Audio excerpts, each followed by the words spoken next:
Përshëndetje të dashur miq, këtu kam sjell 2 receta të ndryshme me sardele. Me që dje bleva 2 kg sardele, 1 kg me përgatita të skuqur dhe 1 kg me domate të freskëta në furrë.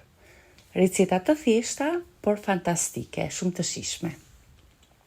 400 gram domate të freskëta, i kemi lar, i presim, 2 thelbin hudhër, 1 dorë majdanos dhe i grim në mikser. I vendosim një tepsi, pak krip, pak piper, pak vaj ulliri, përzim mirë, sardele të pastruara, të lara, të vendosim një pecë kuzhine i thajnë, me hedhim pak krip dhe i vendosim tek tepsia në mënyrë uniforme. Hedhim pak domate sipër, pak krip, pak piper, vaj ulliri dhe direkt në furrë me 220 gradë 10-12 minuta dhe i kemi gati.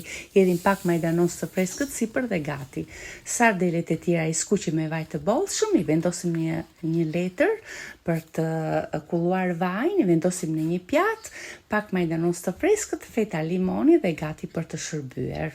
Një sallatë me domate me kastraveca, një gotë verë dhe ju uroj shëndet. Mirupafshim.